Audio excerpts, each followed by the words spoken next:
আসুন আমরা মস্তক অবনত করি এবং দুহাত জোর করি।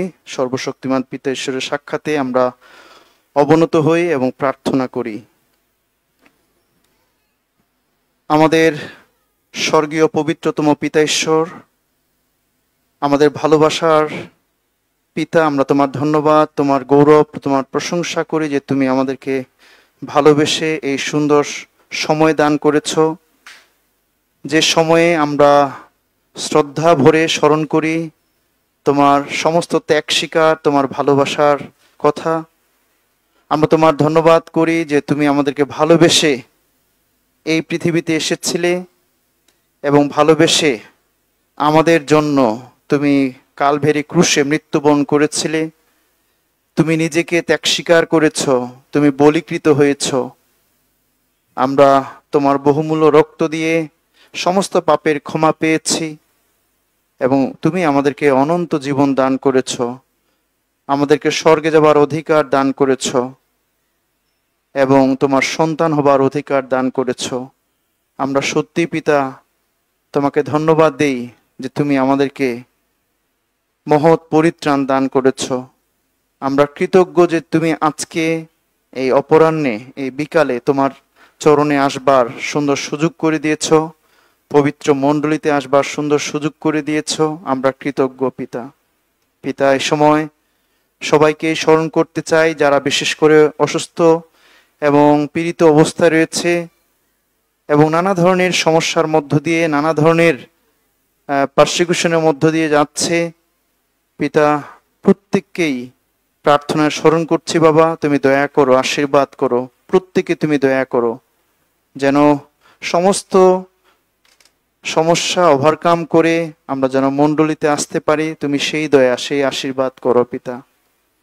আমাদের ব্যক্তিগত জীবন, পারিবারিক জীবন, কার্যক্ষেত্র, প্রত্যেকটি যে পার্ট রয়েছে আমাদের খ্রিস্টান জীবনের, প্রত্যেকটি পার্টকে তোমার হস্তে রাখছি। তুমি দয়া করো যেন সর্ববিষয়ে আমরা আশীর্বাদ পাই।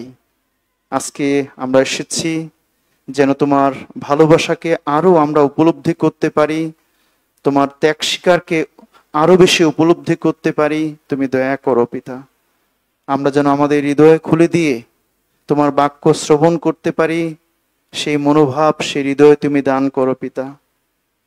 পিতা, দয়া করো যেন আমরা সত্যি এই বাক্য দ্বারা অনেক অনেক আশীর্বাদ পাই, সর্বোপরি আমাদের জীবনকে পরিবর্তন করতে পারি এবং আমাদের আত্মিক জীবনকে যেন বৃদ্ধি করতে পারি এবং আস্তে আস্তে ধীরে ধীরে যেন ফলবান হতে পারি, যেন আমাদের জীবনে ফল থাকে পিতা, আত্মিক ফলে যেন পরিপূর্ণ হতে পারি, সেই সঙ্গে আমাদের মধ্য দিয়ে যেন অনেক হারানো আত্মা পরিত্রাণ পেতে পারে।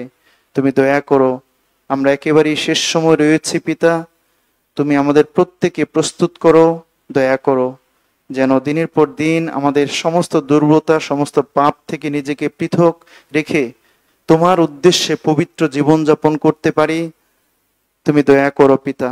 তুমি আমাদেরকে সাহায্য করো যেন এই মন্দ যুগ থেকে নিজেকে পৃথক রাখতে পারি, পবিত্র জীবনযাপন করতে পারি তোমার উদ্দেশ্যে, যেন এই পবিত্র জীবনকে তুমি আমাদেরকে ব্যবহার করতে পারো, তোমার কাজে যেন ব্যবহার করতে পারো। তুমি আমাদের প্রত্যেকের সঙ্গে থেকে পরিচালনা দান করো। এই ধন্যবাদ, বিনতি, প্রার্থনা আমাদের ত্রাণকর্তা, মুক্তিদাতা প্রভু যীশু খ্রিস্ট আমরা তোমার নামে চাই, আমেন। আসুন আমরা প্রেরিত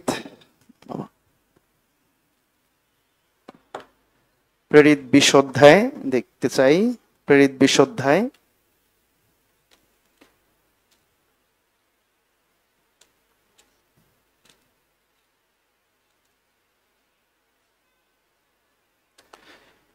প্রেরিত 20 অধ্যায় 24 পদ।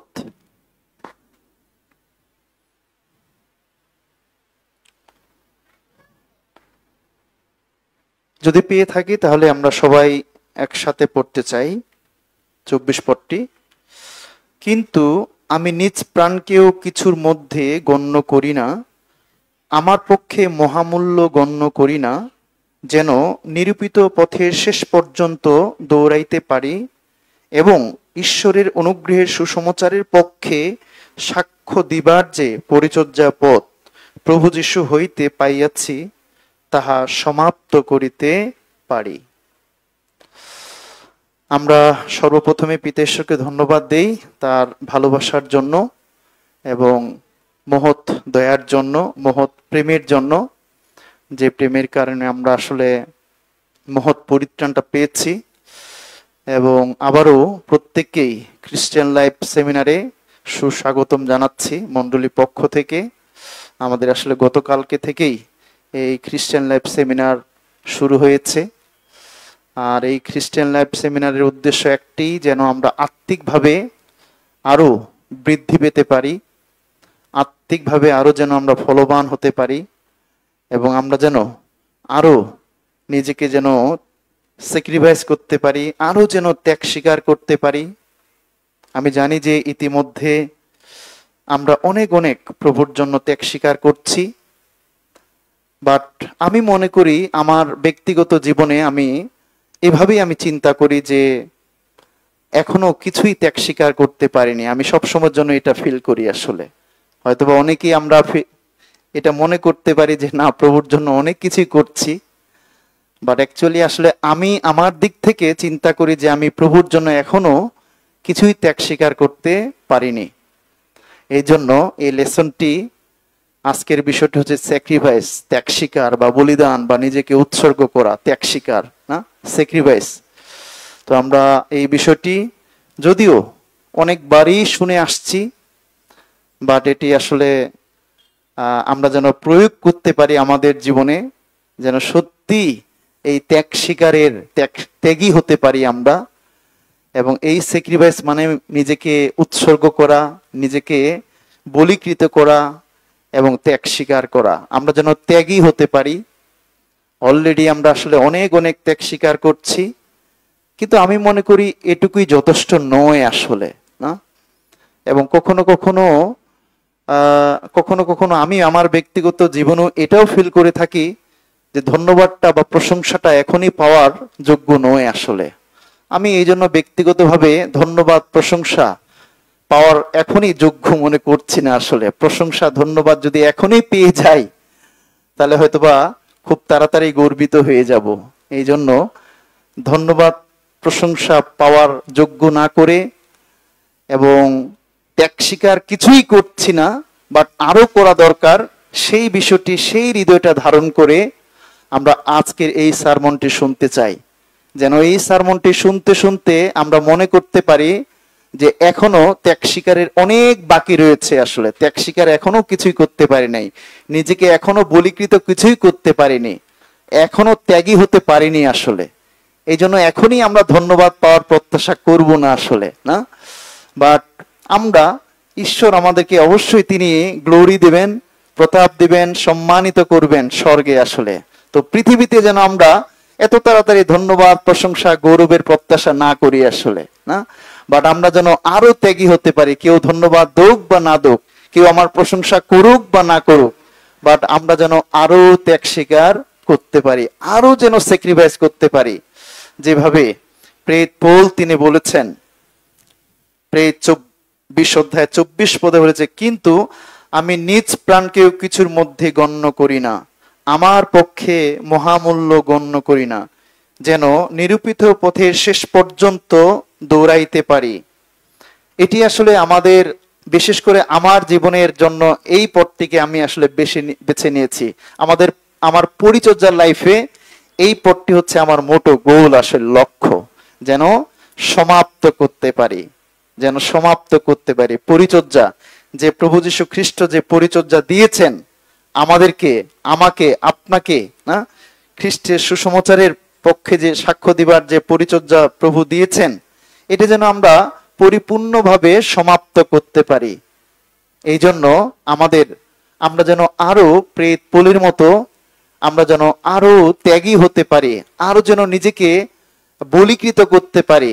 আজকে আমরা দেখেছি যে রাস্তাঘাটে সব জায়গায় কোরবানি, না, কোরবানি, অর্থাৎ রাস্তাঘাট সব জায়গায় ভরে গেছে সেই রক্তাক্ত, হ্যাঁ, গরুর এবং ছাগল, হ্যাঁ, এগুলো কোরবানি দেওয়া হয়েছে।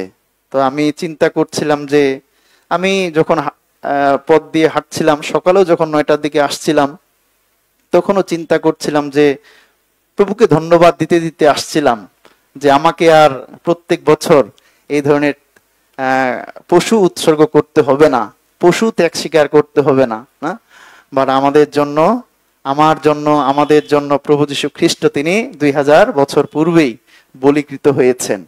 এই জন্য আমি শুধু ধন্যবাদ দিচ্ছিলাম এবং কৃতজ্ঞতা জানাচ্ছিলাম ঈশ্বরকে আসলে এবং প্রভু যীশু খ্রিস্টকে, যে তিনি আমাদের জন্য আসলেন এবং তিনি বলীকৃত হয়েছেন, তিনি নিজেকে স্যাক্রিফাইস করেছেন।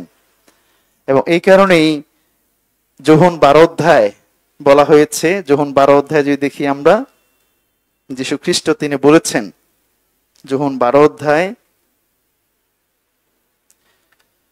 24 পদে বলা হয়েছে, সত্য সত্য আমি তোমাদিগকে বলিতেছি, গমের বীজ যদি মৃত্তিকায় পড়িয়া না মরে তবে তার একটি মাত্র থাকে, কিন্তু যদি মরে তবে অনেক ফল উৎপন্ন করে।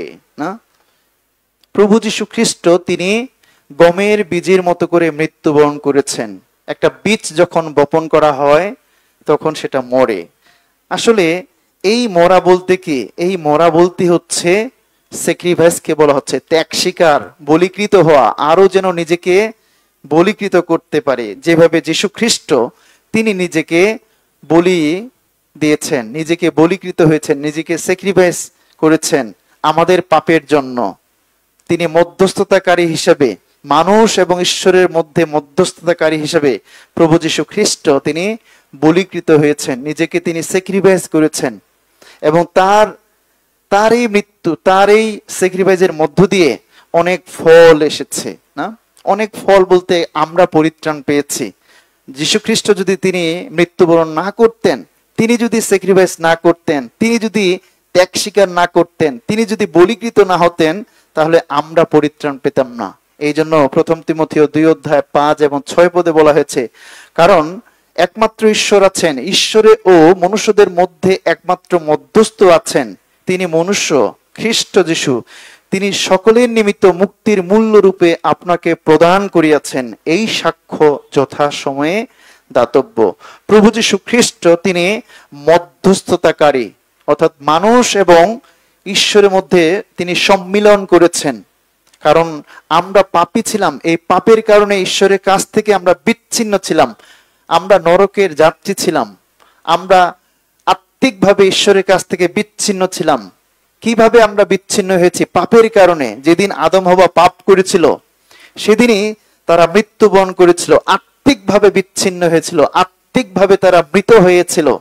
এবং প্রভু যীশু খ্রিস্ট তিনি সেই পাপ ক্ষমা করবার জন্য তিনি পৃথিবীতে এসেছেন। এই জন্য যোহন 12 অধ্যায় এখানে যে বলা হয়েছে, সত্য সত্য গমের বীজ যদি মৃত্তিকায় পড়িয়া না মরে তবে একটি মাত্র থাকে। প্রভু যীশু খ্রিস্ট তিনি মরেছিলেন গমের বীজের মতো করে, আর এই কারণেই অনেক ফল এসেছে, অনেক ফল। আমরা পরিত্রাণ পেয়েছি, আমরা পরিত্রাণ পেয়েছি।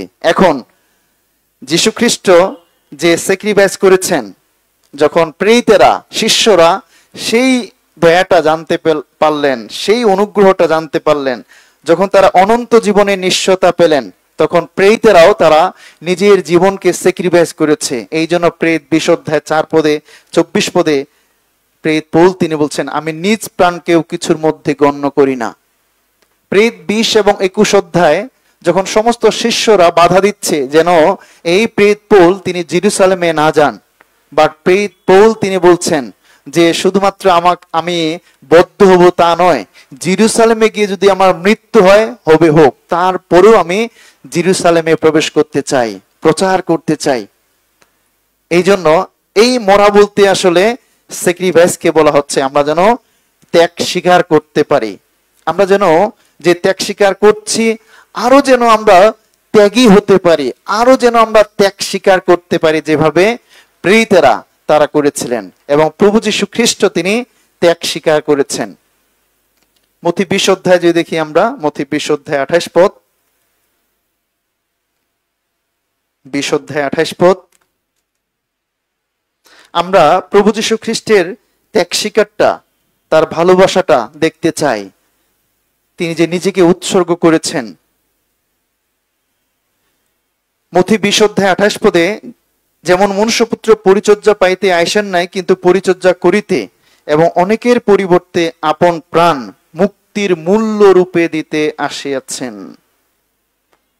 আপন প্রাণ মুক্তির মূল্য রূপে দিতে আসিয়াছেন। আমাদেরকে মুক্ত করবার জন্য, পাপ থেকে রক্ষা করবার জন্য প্রভু যীশু খ্রিস্ট তিনি পৃথিবীতে এসেছেন, যেন তার বহুমূল্য রক্ত দিয়ে পাপের মূল্য পরিশোধ করলেন।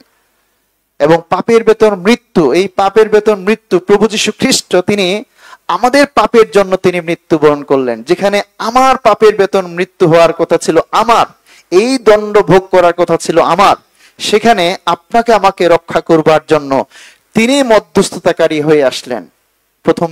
প্রথম তিমথিও বলা হয়েছে তিনি মধ্যস্থতাকারী হলেন, তিনি আমাদেরকে সম্মিলিত করেছেন, তিনি আমাদেরকে ঈশ্বরের সঙ্গে একসঙ্গে সন্ধি করেছেন।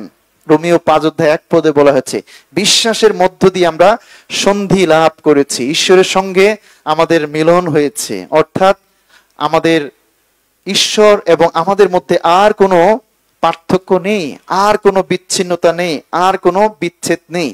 যেদিনে আমরা পরিত্রাণ পেয়েছি সেদিনই পবিত্র আত্মা আমাদেরকে দেওয়া হয়েছে। এখন এই পবিত্র আত্মা এবং আমাদের আত্মা একাত্ম হয়ে গেছে, এক আত্মা হয়ে গেছে না। এই জন্য প্রভু যীশু খ্রিস্ট তিনি উত্তম মেষপালক।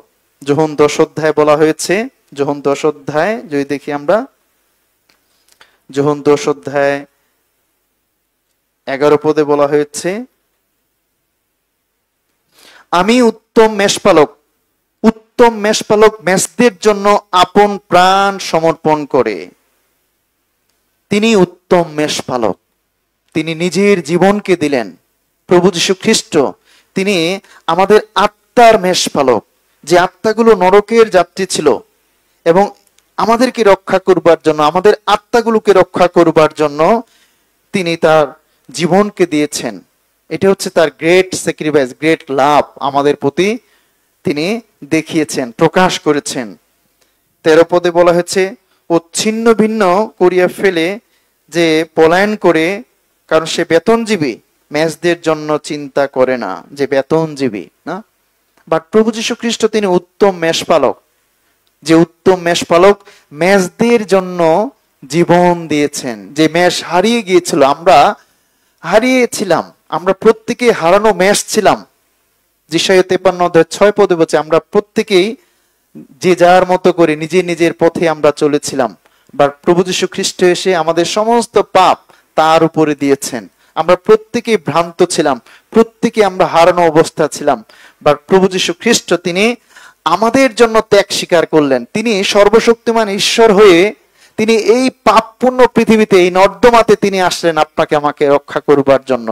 যে পৃথিবীটা যোগ্য ছিল না আসলে প্রভু যীশু খ্রিস্টের, বাট প্রভু যীশু খ্রিস্ট তারপর তিনি আসলেন।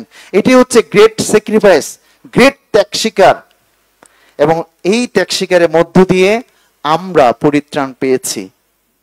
এই জন্য আমরা এখন বলতে পারছি যে আমি স্বর্গে যাব। আর এই জন্য এখন আমাদের পালা, আমরা যেন এখন ত্যাগ স্বীকার করতে পারি। যোহন 12 অধ্যায় 24 পদে বলা হয়েছে, গমের বীজ যদি মৃত্তিকায় পড়িয়া না মরে তবে তাহার একটি মাত্র থাকে, কিন্তু যদি মরে তবে অনেক ফল উৎপন্ন করে। এই মৃত্যু বলতে আসলে ত্যাগ স্বীকারকে বলা হচ্ছে, ত্যাগ স্বীকার করা। যেভাবে প্রেরিতেরা তারা ত্যাগ স্বীকার করেছিল, আর এই কারণেই প্রেরিতদের মধ্য দিয়ে অনেক আত্মা সেভ হয়েছিল, অনেকে জীবন পেয়েছিল, পরিত্রাণ পাচ্ছিল। ঠিক একইভাবে এখন আমাদের পালা, আমাদের ত্যাগ স্বীকারের পালা। এবং এটা আমাদের বিশ্বাস করতে হবে, আমাদের সামান্যতম ত্যাগ স্বীকারটা ঈশ্বরের কাছে বড় একটা বিষয় আসলে না। আমাদের সামান্য ত্যাগ স্বীকারের জন্য ঈশ্বর তিনি আপনাকে আমাকে স্বর্গে মহাপ্রতাপ তিনি দিবেন, মহা গৌরব তিনি আপনাকে আমাকে দেবেন। শুধু তাই নয়, স্বর্গে নয়, আমাদের সামান্য ত্যাগ স্বীকারের মধ্য দিয়ে অনেক কিছু হয়ে যায় না। আমরা দেখেছি যোহন 6 অধ্যায়, সেই 5000 মানুষকে খাওয়ানো হলো মাত্র কয়টি মাছ? যোহন 6 অধ্যায় যদি বের করি আমরা, যোহন 6 অধ্যায় 9 পদে বলা হয়েছে, সেখানে একটি মাত্র বালক ছিল, আর তার হাতে শুধুমাত্র 9 পদে বলছে একটি বালক আছে, তাহার কাছে জবের 5খানা রুটি, মাত্র 5খানা রুটি এবং 2টি মাছ আছে, কিন্তু এত লোকের মধ্যে তাহাতে কি হইবে? কিছুই হবে না।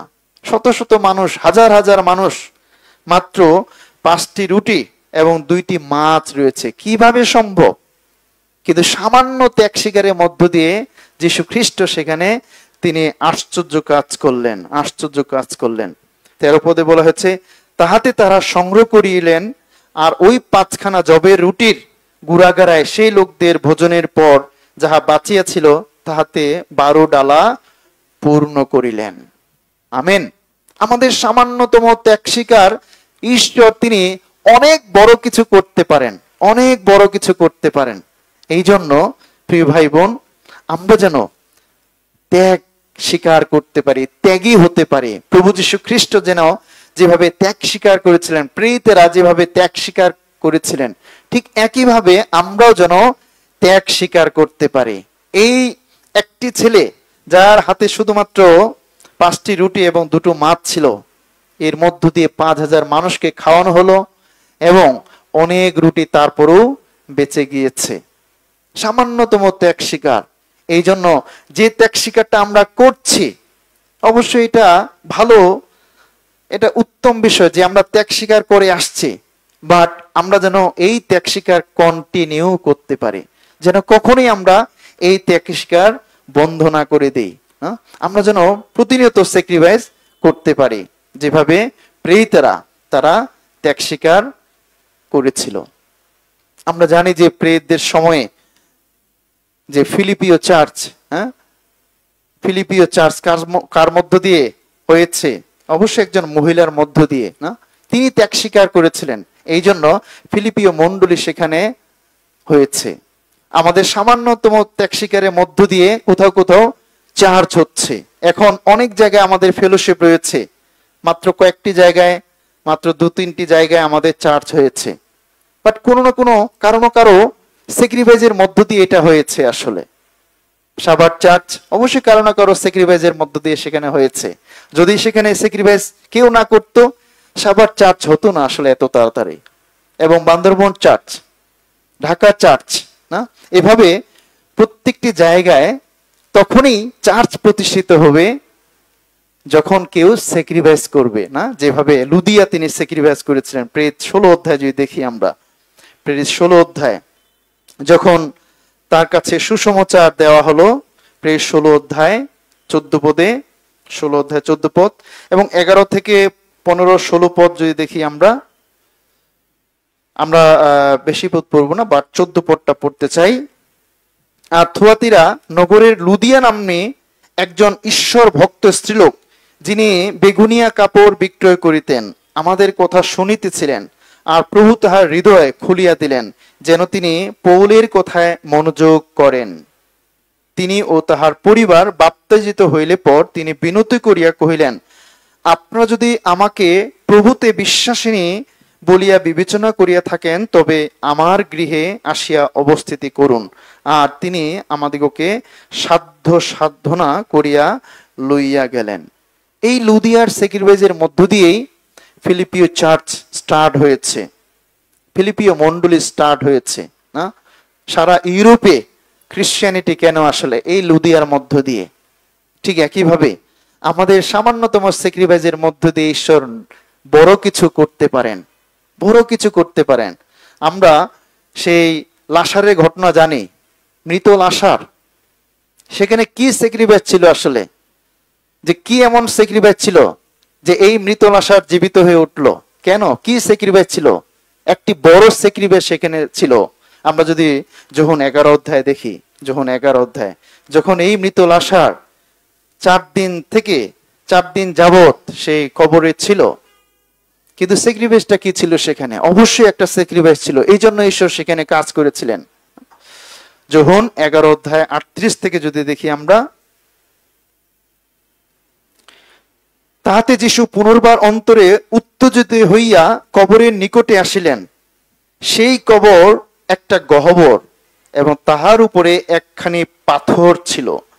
যিশু বলিলেন, তোমরা ওই পাথরখানি সরাইয়া ফেলো। মৃত ব্যক্তির ভগিনী মার্তা তাহাকে কহিলেন, প্রভু, এখন উহাতে দুর্গন্ধ হইয়াছে, কেননা আজ 4 দিন। যিশু তাহাকে কহিলেন, আমি কি তোমাকে বলি নাই যে যদি বিশ্বাস করো তবে ঈশ্বরের মহিমা দেখিতে পাইবে? তখন তাহারা পাথরখানি সরাইয়া ফেলিল। পাথরখানি সরাইয়া, এখানে একটা স্যাক্রিফাইস না?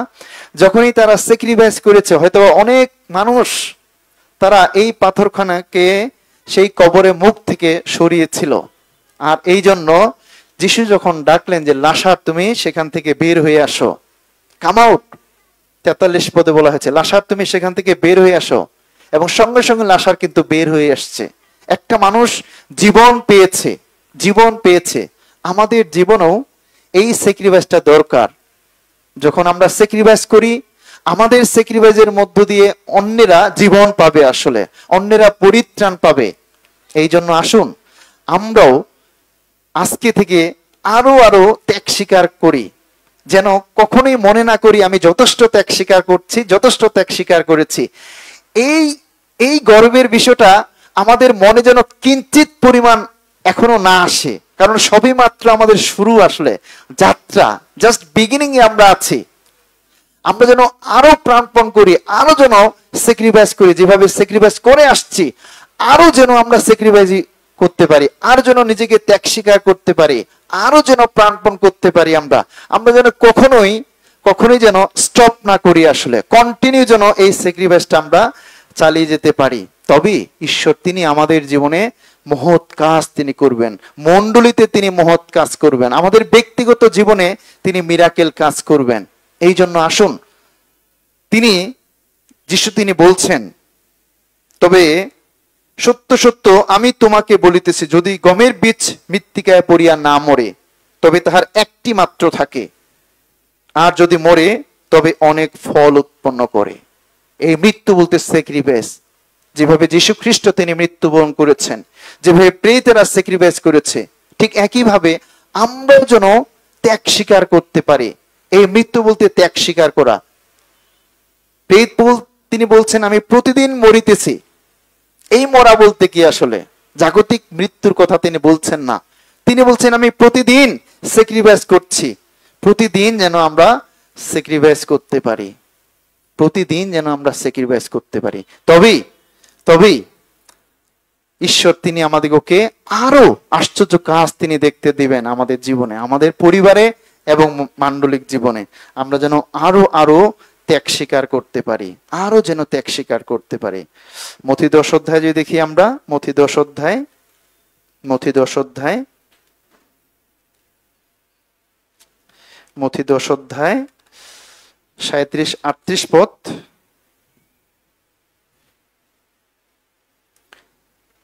যে কেহ পিতা কি মাতাকে আমা হইতে অধিক ভালোবাসে সে আমার যোগ্য নয়, এবং যে কেহ পুত্র কি কন্যাকে আমা হইতে অধিক ভালোবাসে সে আমার যোগ্য নয়।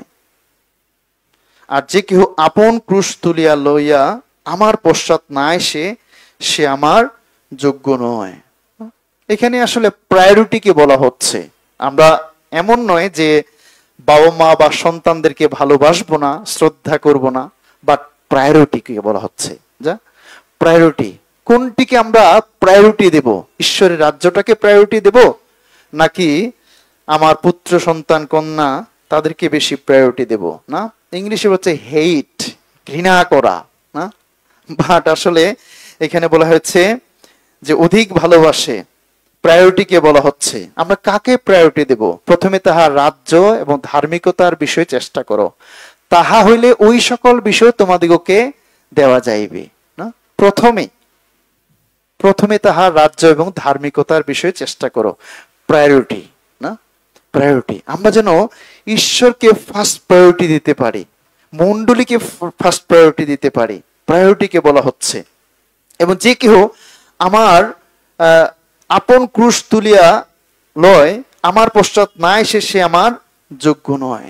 এই ক্রুশ আমরা যেন তুলে নিতে পারি, নিজের ক্রুশ বহন করা, ক্রুশ তুলে নেওয়া, অর্থাৎ খ্রিস্টের জন্য দুঃখ ভোগ করা। আমরা যেন ক্রুশ বহন করতে পারে, ক্রুশ তুলে নিতে পারে।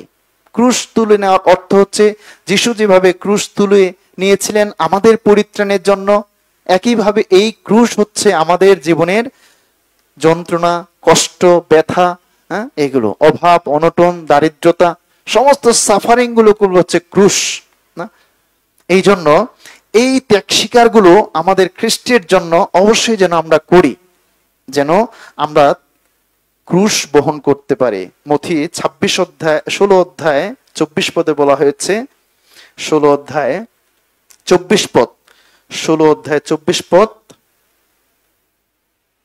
তখন যিশু আপন শিষ্যদিগকে কহিলেন, কেহ যদি আমার পশ্চাৎ আসিতে ইচ্ছে করে, তবে সে আপনাকে অস্বীকার করুক, আপন ক্রুশ তুলিয়া লোক এবং আমার পশ্চাৎগামী হোক।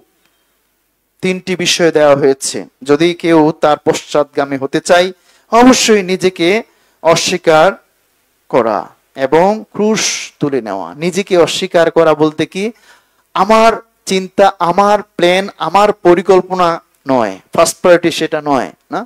অবশ্যই আমাদের পরিকল্পনা, আমাদের চিন্তা, আমাদের সিদ্ধান্ত, অবশ্যই ঈশ্বর এগুলোকে স্যালুট করেন, এগুলোকে ভালোবাসেন, শ্রদ্ধা করেন, এগুলোকে রেসপেক্ট করেন না। কিন্তু প্রায়োরিটি, আসলে প্রায়োরিটি আমরা যেন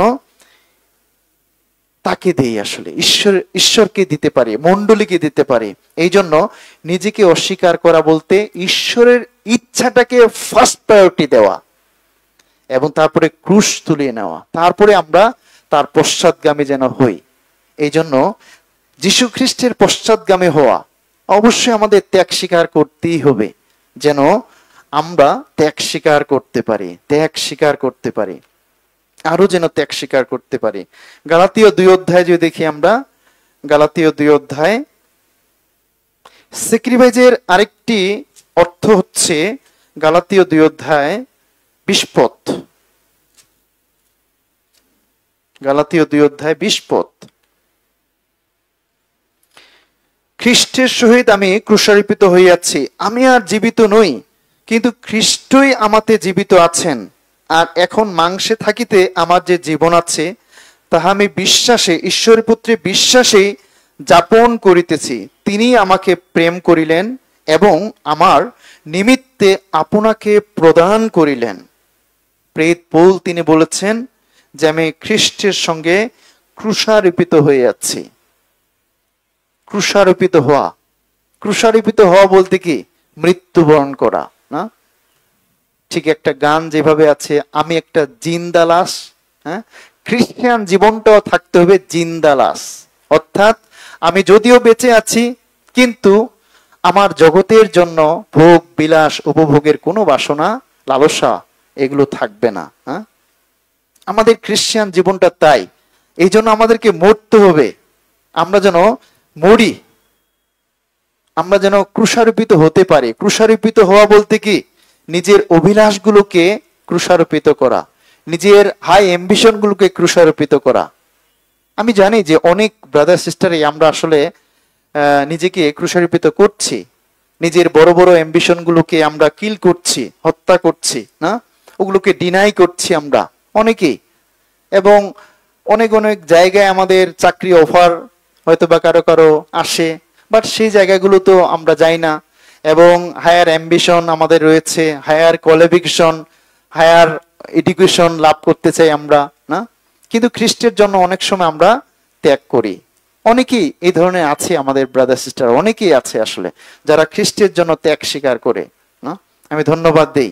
বাট এই ত্যাগ স্বীকার আমাদের অবশ্যই থাকতে হবে, যেন প্রেরিত পৌলের মতো তিনি বলেছেন যে আমি খ্রিস্টের সঙ্গে ক্রুশারোপিত হয়েছি, আমি আর জীবিত নই, খ্রিস্টই আমাতে জীবিত আছেন, খ্রিস্টই আমাতে জীবিত আছেন।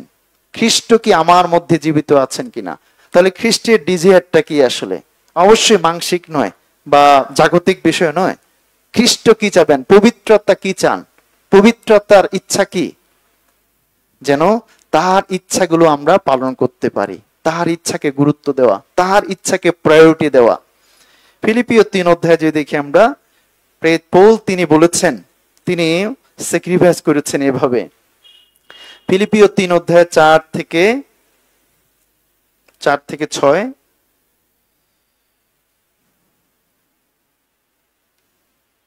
ফিলিপিও 3:4 তথাপি আমি মাংসেও দৃঢ় প্রত্যয়ী হইতে পারিতাম, যদি অন্য কেহ বোধ করে যে আমি মাংসে প্রত্যয় করিতে পারে, আমি অধিক করিতে পারি। আমি অষ্টম দিনে তচ্ছেক প্রাপ্ত ইসরায়েল জাতীয় বিন্যামিন বংশীয় ইব্রিয় কুলজাত ইব্রিয়, ব্যবস্থার সম্বন্ধে ফরিসি, উদ্যোগ সম্বন্ধে মণ্ডলীর তাড়নাকারী, ব্যবস্থাগত ধার্মিকতা সম্বন্ধে অনিন্দনীয় গণ্য ছিলাম। কিন্তু যাহা যাহা আমার লাভ ছিল, সেই সমস্ত খ্রিস্টের নিমিত্ত ক্ষতি বলিয়া গণ্য করিলাম। আর বাস্তবিক আমার প্রভু খ্রিস্ট যিশুর জ্ঞানের শ্রেষ্ঠতা প্রযুক্ত আমি সকলেই ক্ষতি বলিয়া গণ্য করিতেছি। তাহার নিমিত্ত সমস্তই ক্ষতি সহ্য করিয়াছি এবং তাহা মূলবোধ গণ্য করিতেছি, যেন খ্রিস্টকে লাভ করি, খ্রিস্টকে লাভ করি। এই জন্য জগতের বিষয় যা কিছুই আছে জগতে, না, জ্ঞান বিদ্যা বুদ্ধি সবকিছুকেই মূলবোধ জ্ঞান গণ্য করা, মূলবোধ গণ্য করা, না। আমরা যেন জগতের বিষয়গুলোকে বেশি প্রায়োরিটি না দিই। আসলে জগতের বিষয়গুলো অবশ্যই দরকার রয়েছে, টাকার চাকরির দরকার রয়েছে, সুস্থ থাকার দরকার রয়েছে, সবকিছুরই দরকার রয়েছে, শিক্ষার দরকার রয়েছে, সবকিছুরই দরকার রয়েছে, বাট প্রায়োরিটি আসলে ফার্স্ট প্রায়োরিটি কোনটি? আমরা যেন অবশ্যই খ্রিস্টকে ফার্স্ট প্রায়োরিটি দিতে পারি। এই জন্য তিনি মূলবোধ গণ্য করেছেন। যা কিছুই তার জ্ঞান বিদ্যা শিক্ষা, তার ঐতিহ্য, তার ব্যক্তিগত সুনাম, জাতিগত সুনাম, প্রেত পোলের সবগুলোকে তিনি মূলবোধ গণ্য করেছেন খ্রিস্টের জন্য, যেন খ্রিস্টকে সে লাভ করতে পারে। এটি হচ্ছে স্যাক্রিফাইস। এই জন্য তিনি বলেছেন আমি প্রতিদিন মরিতেছি, প্রতিদিন মরা। আমরা যেন প্রতিদিন স্যাক্রিফাইস করতে পারি, নিজেকে অল্প অল্প করে যেন আরো ত্যাগী হতে পারি, আরো যেন সন্ন্যাস হতে পারি। সন্ন্যাস বলতে কি? ত্যাগ করা, সবকিছুই ত্যাগ করা, সংসার জীবন সবকিছুই ত্যাগ করা। হ্যাঁ, তাই বলে এটা নয় যে আমরা সংসার ত্যাগ করব। হ্যাঁ, অবশ্যই সংসারের মধ্য থেকেই নোহ তিনি পরিবার পরিচালনা করেছিলেন, হুনক তিনি পরিবার পরিচালনা করেছিলেন, না, সমস্ত প্রেরিতেরা। বাট আমরাও যেন এই পরিবার সংসারের মধ্য দিয়েও আমরা যেন প্রাণপণ করতে পারি, প্রায়োরিটি দিতে পারি ঈশ্বরের রাজ্যকে। এটি হচ্ছে ত্যাগ স্বীকার করা, ক্রুশ তুলে নেওয়া। ত্যাগ স্বীকার যেন আমরা আরো বেশি করতে পারি, আরো খ্রিস্টের জন্য ত্যাগ স্বীকার করা, খ্রিস্টের জন্য আরো ত্যাগী হওয়া। স্যাক্রিফাইস মানে নিজেকে আরো বলীকৃত করা, আরো নিজেকে বলীকৃত করা, নিজেকে ত্যাগ স্বীকার করা, নিজেকে স্যাক্রিফাইস করা। প্রত্যেকটি বিষয়ে না আমরা যেন স্যাক্রিফাইস করতে পারি নিজেকে, তবেই ঈশ্বর তিনি আমাদেরকে অনেক অনেক আশীর্বাদ করবেন, দয়া করবেন। ত্যাগ স্বীকার যেন আমরা করতে পারি, আমরা যেন প্রতিদিন মরতে পারি, আসলে প্রতিদিন যেন মরি। এই ত্যাগ স্বীকারটা যেন কখনোই শেষ না হয়, এবং এই ত্যাগ স্বীকার করতে করতে যেন আমরা ক্লান্ত না হয়ে যাই। আসলে আমরা যেন আমাদের সাক্ষ্যটা যেন এটা না হয় যে আমি এর আগে অনেক প্রাণপণ করেছি, এর আগে অনেক বাইবেল স্টাডি করেছি, এর আগে অনেক কিছু আমার উদ্যমতা ছিল, এখন নাই। এটা যেন না হয়, বাট এটা যেন আরো বেশি বেশি বৃদ্ধি পায়, আসলে বেশি বৃদ্ধি পায়। আমি যেটা অতীতে করেছিলাম স্যাক্রিফাইস, আরো দিনের পর দিন যত বৃদ্ধি পাচ্ছি, যত বড় হচ্ছি, তত বেশি আমি স্যাক্রিফাইস করছি, এই সাক্ষ্য যেন থাকে। বাট অনেকের সাক্ষ্যটা আমাদের হয়তোবা পূর্বের বিষয়গুলোই বেশি বেশি আমরা টানি। আমি আগে ভালো ছিলাম, আগে বেশি আমার উদ্যমতা ছিল, আগে আগে বেশি আমি অ্যাক্টিভ ছিলাম, আগে আমার স্বতঃস্ফূর্ততা বেশি ছিল, এখন নাই। এই সাক্ষ্য যেন আমাদের না থাকে। কেন নেই? হয়তোবা আমি ত্যাগ স্বীকার করছি না। আমার যে ত্যাগ স্বীকার অতীতে, এখনের যে ত্যাগ স্বীকার, এটার মধ্যে ডিফারেন্স হয়ে গেছে। আমি আগে অনেক ত্যাগ স্বীকার করেছি, এখন হয়তোবা করছি না। এই জন্য স্পিরিচুয়ালি দিনের পর দিন আমি দুর্বল হয়ে যাচ্ছি, ক্ষীণ হয়ে যাচ্ছি। আমরা যেন কখনোই এই ত্যাগ স্বীকার বন্ধ না করি, আমরা যেন আরো দিনের পর দিন ত্যাগ স্বীকার করতে পারি, প্রভুর জন্য ত্যাগ স্বীকার করা, যেভাবে প্রেরিতেরা তারা ত্যাগ স্বীকার করেছিল। এবং প্রেরিতদের যাতনা দুঃখ কষ্ট আমরা জানি আসলে, যে তারা সুসমাচারের জন্য তারা অনেক ত্যাগ স্বীকার করেছিল। ফিলিপিও 1 যে দেখি আমরা, ফিলিপিও 1 27, 28, 29 পদ। 27, 28, 29।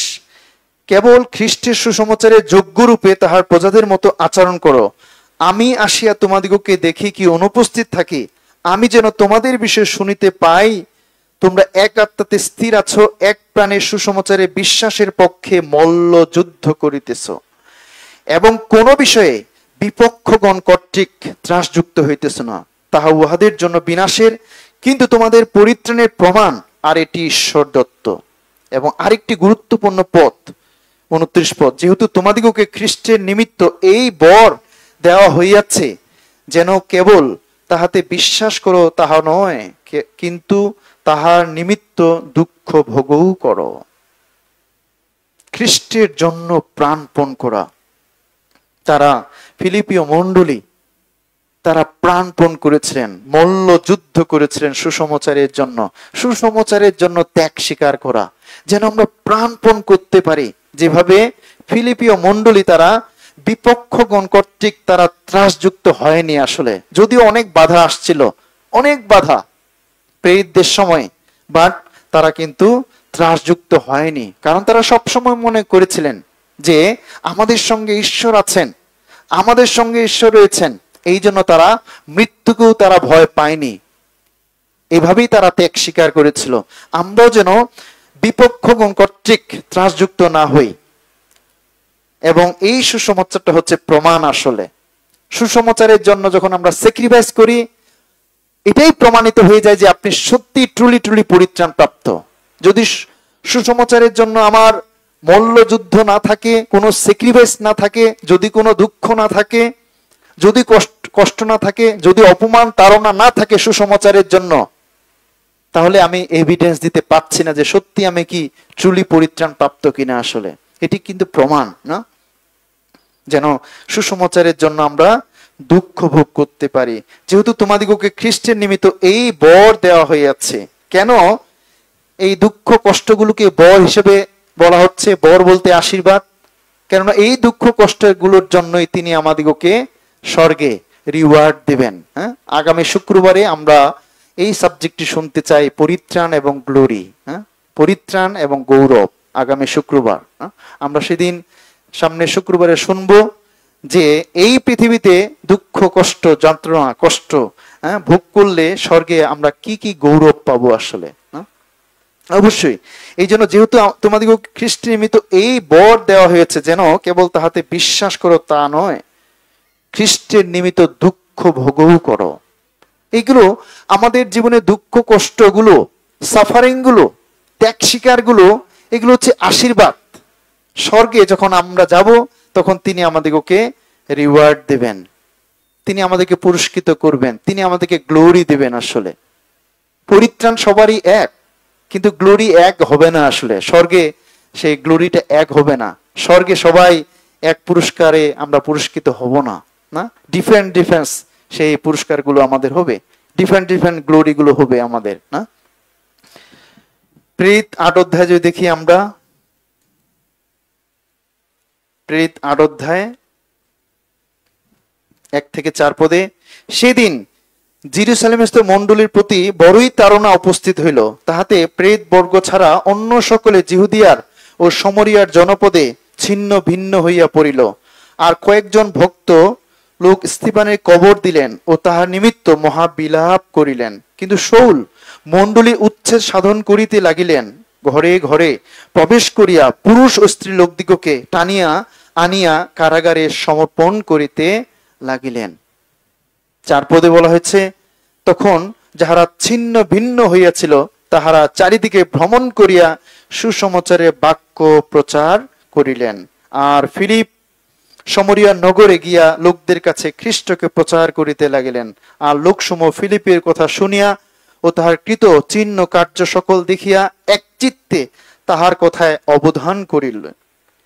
আর অসুচি আত্মাবিষ্ট অনেক লোক হইতে সেই সকল আত্মা উচ্চস্বরে চেঁচাইয়া বাহির হইয়া আসিল, এবং অনেক পক্ষাঘাতে খঞ্জ সুস্থ হইল, তাহাতে ওই নগরে বড়ই আনন্দ হইল। এখানে বলা হচ্ছে পক্ষাঘাতে খঞ্জ সুস্থ হইল। না, আত্মিক ভাবে যারা পক্ষাঘাতগ্রস্ত, অন্ধ, বোবা, না, তারা সুস্থ হবে। কখন? যখন যখন আমরা নানা ধরনের স্যাক্রিফাইসের মধ্য দিয়ে সুসমাচার প্রচার করি, নানা ধরনের স্যাক্রিফাইস, এই জন্য জেরুজালেম মণ্ডলীর যখন অনেক তাড়না আসলো তখন তারা ছড়িয়ে ছিটিয়ে গেল। কেন ঈশ্বর অনুমোদন করেছিলেন জেরুজালেম মণ্ডলী এই তাড়নাটা? কেন কেন স্তেফানের মৃত্যু? অবশ্য উদ্দেশ্য হয়েছে যেন তারা সব জায়গায় ছিন্ন ভিন্ন হতে পারে এবং সমস্ত জায়গায় যেন সুসমাচার প্রচারিত হতে পারে। এই জন্য তারা চারিদিকে ভ্রমণ করলো এবং সুসমাচার তারা প্রচার করতে শুরু করলো। এই জন্য আমরাও প্রিয় ভাই বোন এই সুসমাচার প্রচার করতে চাই। যতই আমাদের বাধা বিপত্তি যা কিছুই আসুক না কেন, আমরা ত্যাগ স্বীকার করতে চাই এই সুসমাচারের জন্য। কেন আমরা মণ্ডলীতে আসি? মণ্ডলীতে আসার দুটো উদ্দেশ্য। আসলে আমরা যে মণ্ডলীতে আসি দুটো উদ্দেশ্যে, কখনোই ভুলবো না। আসলে মণ্ডলীতে আসি দুটো উদ্দেশ্যে। সেটা হচ্ছে একটি উদ্দেশ্য হচ্ছে যেন আমরা আত্মিকভাবে বৃদ্ধি পাই, আত্মিকভাবে যেন আমরা বৃদ্ধি পাই, এবং আরেকটি উদ্দেশ্য হচ্ছে যেন আমাদের মধ্য দিয়ে আত্মাগুলো পরিত্রাণ পায়। এই দুটো উদ্দেশ্যে কিন্তু মণ্ডলীতে আমরা আসি। এই জন্য ইফিসীয় পুস্তক এবং গালাতীয়, ইফিসীয়, ফিলিপিও, ইফিসীয় এবং ফিলিপিও পুস্তকটি কাছাকাছি কেন? এই ইফিসীয় পুস্তকটি হচ্ছে মণ্ডলীর কথা বলা হয়েছে না, এবং ফিলিপিওটি হচ্ছে বলা হচ্ছে যে সহভাগিতা হচ্ছে সুসমাচারের জন্য সহভাগিতা। আমরা যে এই সহভাগিতাটা করছি কেন? আসলে কেন মণ্ডলীতে আমরা আসছি? কি কারণে? শুধুমাত্র নিজে বৃদ্ধি পাবো, নিজে ফলবান হব, নিজেকে চেঞ্জ করব, এটাই উদ্দেশ্য নয় কিন্তু প্রিয় ভাই বোন। যদি না আপনার জীবন দ্বারা কোনো আত্মা সেভ হয়, এই জুন মাসে বা মে মাসে আপনি আত্মিকভাবে অনেক বৃদ্ধি পেলেন, অনেক বলবান হলেন, কিন্তু আপনার মধ্য দিয়ে একটি আত্মাও সেভ হলো না, তাতে করে এই মে মাসের গৌরবটা কিছুই হলো না আপনার জীবন দ্বারা। আসলে হতে পারে 50%, বাট 50% হয়নি, কারণ আপনি আত্মা জয়ের জন্য এই মে মাসটা চেষ্টা করলেন না, জুন মাসটা চেষ্টা করলেন না, আপনি নিজেকেই শুধুমাত্র পরিপুষ্ট করলেন। হ্যাঁ, এই উদ্দেশ্যে কিন্তু আমরা মণ্ডলীতে আসি না।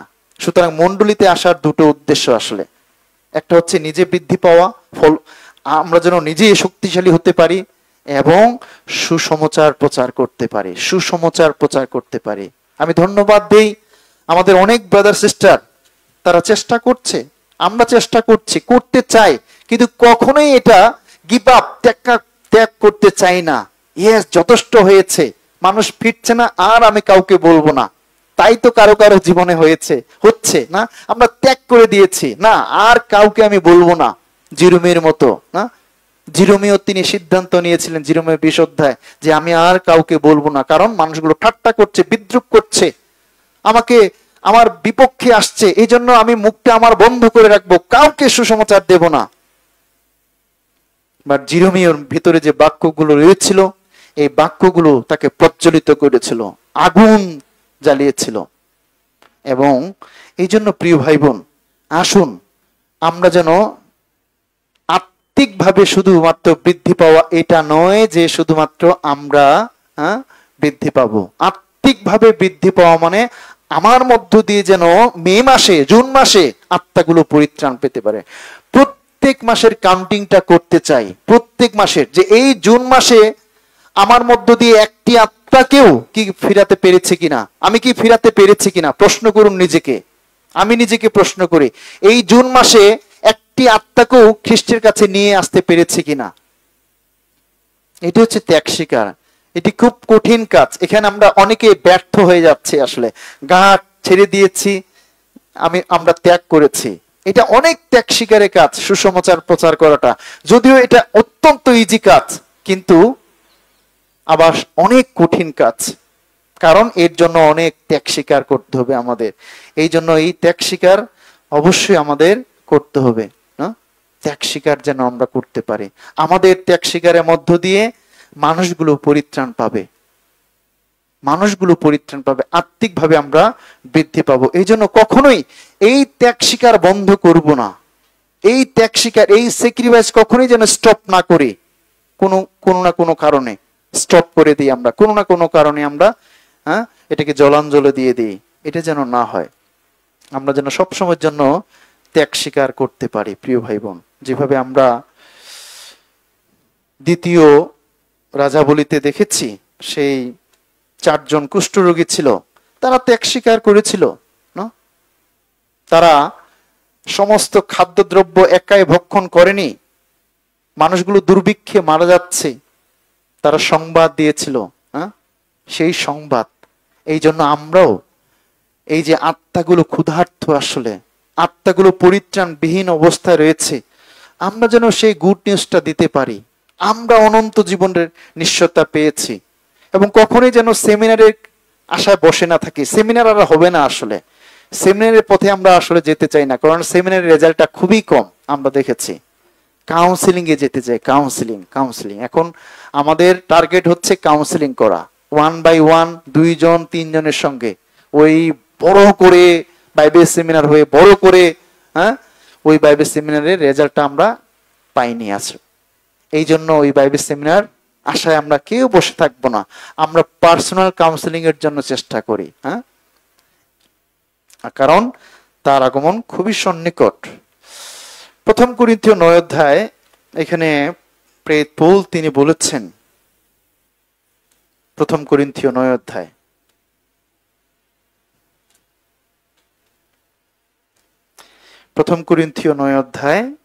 16 পদে, কারণ আমি যদিও সুসমাচার প্রচার করি, তবু আমার শ্লাঘা করিবার কিছুই নাই, কেননা অবশ্য বহনীয় ভার আমার উপরে অর্পিত। ধিক আমাকে যদি আমি সুসমাচার প্রচার না করি। সুসমাচার প্রচার যদি না করি, ধিক আমাকে যদি আমি হারানো আত্মাদের কাছে এই পরিত্রাণের মেসেজটা না দেই। সুসমাচার প্রচার বলতে কি? যদি এই হারানো আত্মাদেরকে খ্রিস্টের কাছে না নিয়ে আসে, ধিক আমার খ্রিস্টান লাইফকে, আসলে ধিক আমার খ্রিস্টান লাইফকে। যদি আমার মধ্য দিয়ে একটি আত্মাও পরিত্রাণ না পায়, আমি যদি প্রাণপণ না করি, ধিক আমাকে। তাহলে সেই খ্রিস্টান জীবন দিয়ে কি লাভ আসলে? কি লাভ? একটা গাভীর বাচ্চাও দিল, কিন্তু দুধ হচ্ছে না, কি লাভ? কোনো লাভ নেই, পুষ্টিহীনতায় ভুগবে। এই জন্য প্রিয় ভাই বোন, শুধু খ্রিস্টান জীবনে শুধু আশীর্বাদ আশীর্বাদ আশীর্বাদ আশীর্বাদ, এগুলো নমিনাল খ্রিস্টানদের চিন্তা, আসলে শুধু আশীর্বাদ। তারা কখনোই সুসমাচার প্রচারের তাদের মধ্যে কোনো বার্ডেন নেই আসলে। বাট আমরা কিন্তু ডিফারেন্স, আমরা পরিত্রাণ পেয়েছি, আমরা ঈশ্বরের দয়াটা, অনন্তকালীন দয়াটা বুঝতে পেরেছি, অনন্তকালীন পরিত্রাণটা বুঝতে পেরেছি। এই জন্য আমরা যেন শুধুমাত্র আশীর্বাদ আশীর্বাদ আশীর্বাদ আশীর্বাদ, দাও দাও আশীর্বাদ না, এই আশীর্বাদের জন্য যেন প্রার্থনা না করি, যেন প্রার্থনা করতে পারি হারানো আত্মাদের জন্য, তাদের জন্য যেন ত্যাগ স্বীকার করতে পারি, আমরা যেন তাদের জন্য যেন নিজেকে বলীকৃত করতে পারি, ত্যাগ স্বীকার করতে পারি। এই জন্য প্রেরিত পৌল তিনি বলছেন, কেননা অবশ্য বহনীয় ভার আমার উপরে অর্পিত, ধিক আমাকে যদি আমি সুসমাচার প্রচার না করি। এটি ভার, ঈশ্বর তিনি এই ভার দিয়েছেন, এই সুসমাচারের দায়িত্ব, এই সুসমাচারের ভার আপনাকে আমাকে দিয়েছেন। যোহন 4 অধ্যায়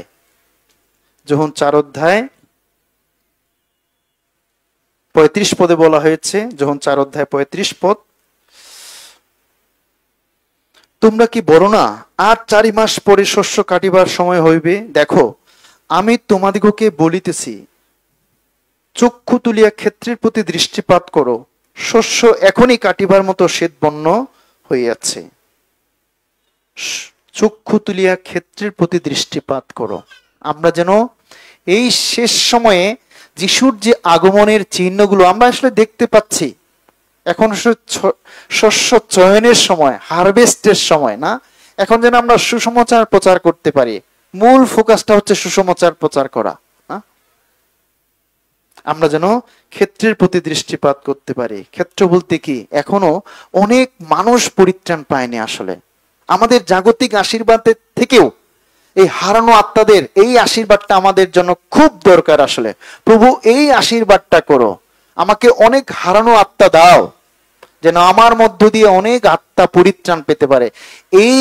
এই আশীর্বাদ দরকার। আসলে শুধুমাত্র জাগতিক আশীর্বাদ নয়, আসলে এই জাগতিক আশীর্বাদের জন্য স্বর্গে কিছুই রিওয়ার্ড নাই আসলে।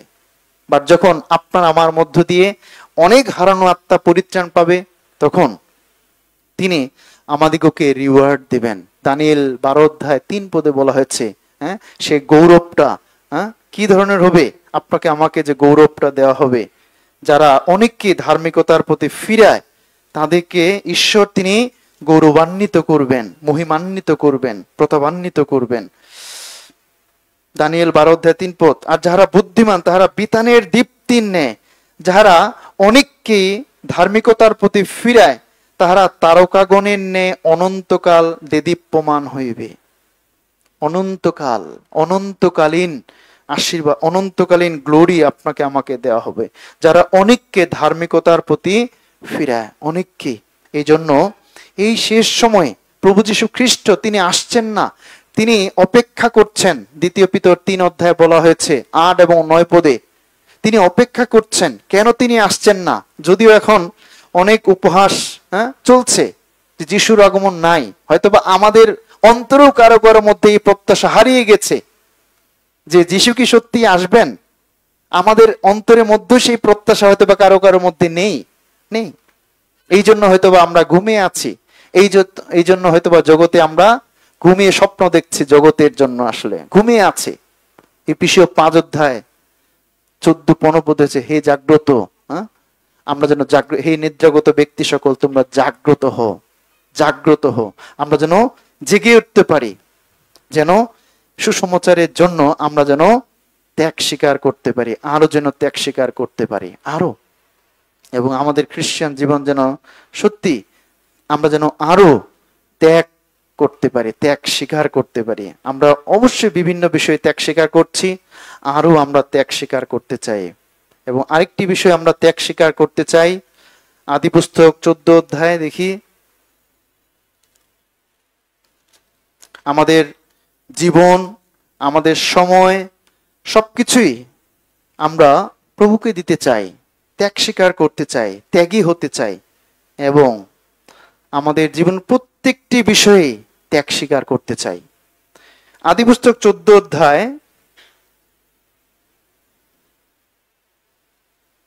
14 এখানে লোটের কিছু বর্ণনা দেওয়া হয়েছে, সদম গমোরার, না, যে সদম গমোরায় সেই লোট গিয়েছিল নিজের ইচ্ছাকৃতভাবে, ভুল সিদ্ধান্তে, এবং সেই সদম গমোরা থেকে যখন সমস্ত কিছু শেষ হয়ে যাচ্ছিল, যখন অব্রাহামের সেই ভাইস্তা দিশেহারা, পরাজিত, তখন যখন অব্রাহামের কাছে এই সংবাদটা গেল, অব্রাহাম তখন অনেক মানুষকে 318 জনকে যুদ্ধে পাঠালেন, না, এবং এই অব্রাহাম 318 জনকে যুদ্ধে পাঠিয়ে দিয়ে আবার যা যা তার লুট করেছিল, হারিয়ে গিয়েছিল সেই সদম থেকে সব ফিরিয়ে দেওয়া হলো, সব ফিরিয়ে দিলেন ঈশ্বর, না।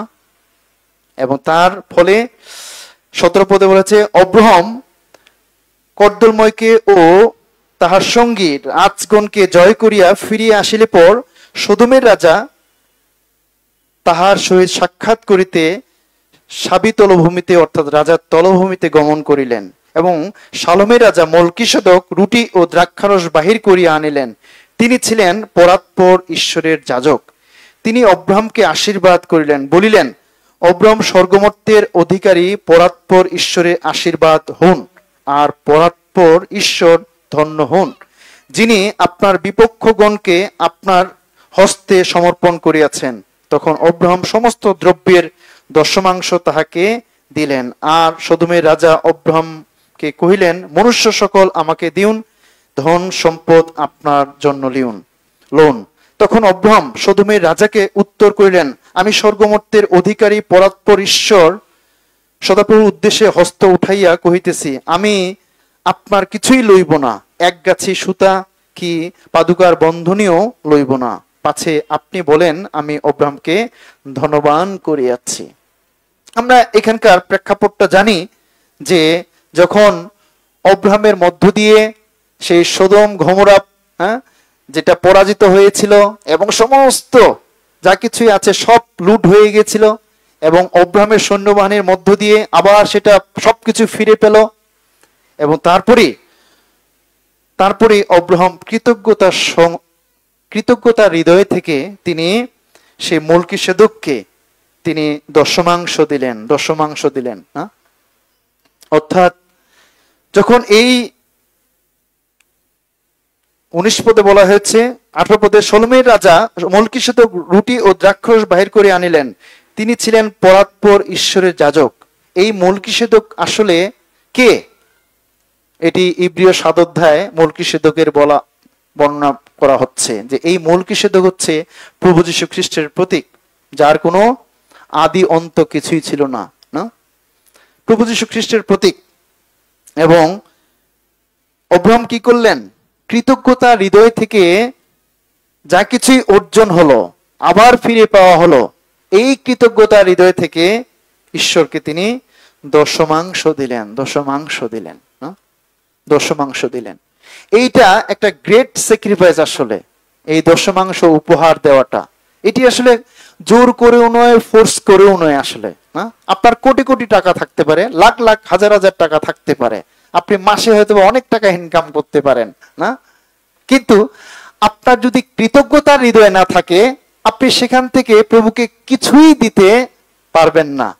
বাট যদি আপনার কৃতজ্ঞতার হৃদয় থাকে, আপনি যদি মাসে অনেক কষ্ট করে 10,000 টাকা বেতন পান, আপনি দিবেন। কিন্তু যদি আপনার কৃতজ্ঞতার হৃদয় না থাকে, আপনি মাসে অনেক টাকা পান কিন্তু আপনার দেওয়ার হৃদয়ে থাকবে না। এটা সম্পূর্ণটা হচ্ছে কৃতজ্ঞতার হৃদয় থেকে আসলে, না।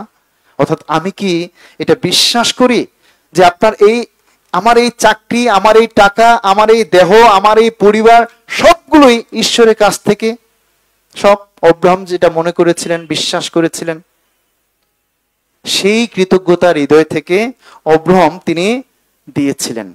এবং অব্রাহামকে ঈশ্বর অনেক অনেক আশীর্বাদ করেছিলেন, দয়া করেছিলেন। ঠিক একইভাবে আমাদের খ্রিস্টান জীবনেও আমাদেরকেও এটা বিশ্বাস করতে হবে যে আমরা যেন কখনোই ঈশ্বরের সাক্ষাতে গর্বিত না হই।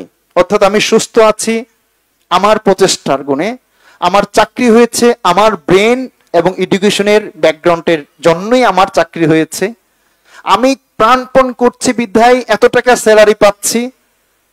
যদি আমি এই মনোভাব আমার মধ্যে থাকে, তাহলে কখনোই আমার ভিতর থেকে দেওয়ার মনোভাব আসবে না, প্রভুকে দেওয়ার মনোভাব আসবে না। বাট যদি আমি অব্রাহামের মতো মনে করি যে এই যেগুলো হারিয়ে গিয়েছিল সম্পত্তি সবকিছুই ঈশ্বর আমাকে আবার ফিরিয়ে দিলেন, অব্রাহাম এই জন্যই তিনি 10 ভাগের 1 ভাগ দিলেন, না। প্রেরিত 17 অধ্যায় বলা হয়েছে, প্রেরিত 17 অধ্যায়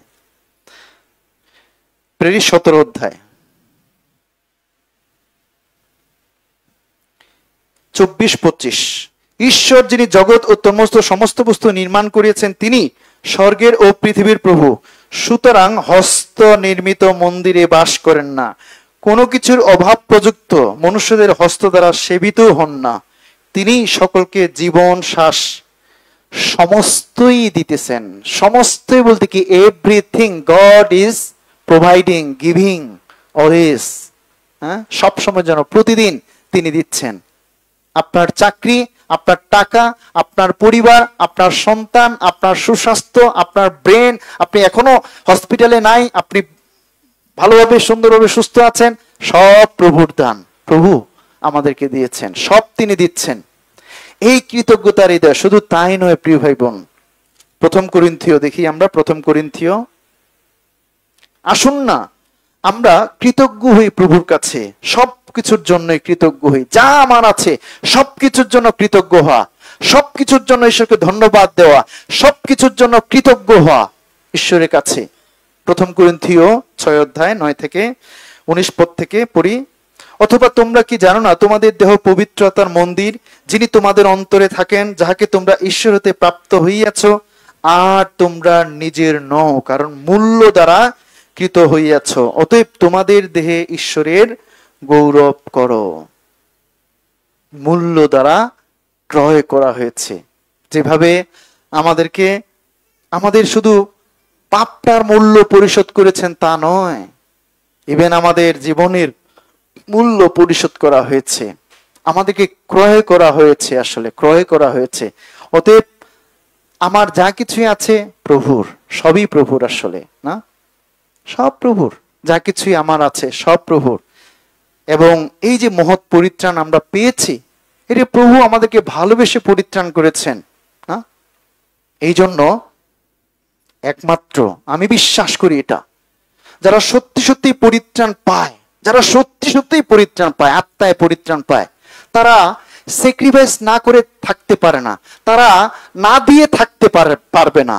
আর যারা সত্যি আমরা পরিত্রাণ পাইনি আত্মায়, তাদেরকে যতই বাক্য দেওয়া হোক না কেন, বরং এই বাক্যগুলো তাদের বোরিং লাগবে, ভালো লাগবে না। কি বলে, হ্যাঁ, এই সাবজেক্ট বাদ দিয়ে আশীর্বাদের বিষয়ে বলেন আপনি, হ্যাঁ, অনুগ্রহের বিষয়ে বলেন, কিন্তু এই বিষয় নয়, এই দশমাংশের বিষয় নয়। আমরা প্রভুর কাছে কৃতজ্ঞ থাকতে চাই। গীত সংহিতা বলা হয়েছে, সদাপ্রভু হইতে যে সকল মঙ্গল পাইয়াছি, তাহার পরিবর্তে তাহাকে কি ফিরাইয়া দেব, কি ফিরাইয়া দেব। প্রেরিতেরা শুধু তাদের টাকা পয়সা নয়, ইভেন তাদের জীবনগুলো দিয়েছিলেন। প্রেরিতেরা জীবন তিনি দিয়েছিলেন, স্যাক্রিফাইস করেছিলেন, না? ক্রুশে তারা মৃত্যুবরণ করেছিলেন সমস্ত প্রেরিতেরা। ঠিক আমরা যেন স্যাক্রিফাইস করতে পারি। এটি একটা গ্রেট স্যাক্রিফাইস। যখন আমরা প্রভুকে দেই, প্রভুকে দিতে শিখি, প্র্যাকটিস করতে হবে প্রিয় ভাই বোন। হ্যাঁ, প্রভুকে দেওয়াটা এটি খুব কঠিন কাজ। কারণ আমরা আমরা আমরা পরিত্রাণ পাওয়ার পূর্বে আমরা প্রত্যেকে স্বার্থপর ছিলাম, স্বার্থপর অর্থাৎ নিজের জন্য চিন্তা করেছি, নিজের জন্য আসলে। বাট পরিত্রাণ পাওয়ার পরে নিজের জন্য নয়, আসলে আমাকে এখন অন্যের জন্য চিন্তা করতে হবে, মণ্ডলীর জন্য চিন্তা করতে হবে, হারানো আত্মাদের জন্য চিন্তা করতে হবে, অন্যের জন্য চিন্তা করতে হবে। এই জন্য আমরা যেন বিশ্বস্ত থাকি। লুক 16 অধ্যায় 9 পদে, আর আমি তোমাদিগকে বলিতেছি, আপনাদের জন্য অধার্মিকতার ধন দ্বারা মিত্র লাভ করো, যেন উহা শেষ হইলে তাহারা তোমাদিগকে সেই অনন্ত আবাসে গ্রহণ করে। যে ক্ষুদ্রতম বিষয়ে বিশ্বস্ত, সে প্রচুর বিষয়ে বিশ্বস্ত, আর যে ক্ষুদ্রতম বিষয়ে অধার্মিক, সে প্রচুর বিষয়েও অধার্মিক। অতএব তোমরা যদি অধার্মিকতার ধনে বিশ্বস্ত না হইয়া থাকো, তবে কে বিশ্বাস করিয়া তোমাদের কাছে সত্য ধন রাখিবে? ক্ষুদ্রতম বিষয়ে বিশ্বস্ত, এই ক্ষুদ্রতম বিষয় কি আসলে? টাকাটা ছিল আমাদের বড় বিষয়। পরিত্রাণ পাওয়ার পূর্বে যখন আমরা ঈশ্বরের দয়াটা বুঝতে পারিনি, তখন এই টাকাটা ছিল বড় বিষয়, ক্ষুদ্রতম নয়, বড় বিষয়। যেভাবে এই পৃথিবীতে জগতের মানুষের কাছে টাকাটা হচ্ছে বড় বিষয়, ক্ষুদ্রতম বিষয় নয় কিন্তু, না? বাট পরিত্রাণ পাওয়ার পরে এই টাকাটা ক্ষুদ্রতম বিষয় হয়ে গেছে, ক্ষুদ্রতম বিষয়, না? আমার মনে আছে পরিত্রাণ পাওয়ার পূর্বে আমি হয়তোবা 10 টাকার উপরে দশমাংশ কখনোই বা উপহার যাই বলি না কেন, হ্যাঁ, দেই নাই। আসলে ট্রুলি বলছি এটা, হ্যাঁ, 10 টাকার উপরে দেই নাই। কারণ জানতাম না তো আসলে কিভাবে দেব, কাকে দেব, কি উদ্দেশ্যে দেব, হ্যাঁ, কেন দেব, জানতাম না তো। 10 টাকার উপরে হয়তোবা দেয়নি। বাট পিতাকে ধন্যবাদ দেই, হ্যাঁ, পরিত্রাণ পাওয়ার পূর্বে এই টাকা যা কিছু আছে, যে ক্ষুদ্রতম বিশ্বস্ত, সে প্রচুর বিষয়ে বিশ্বস্ত, না?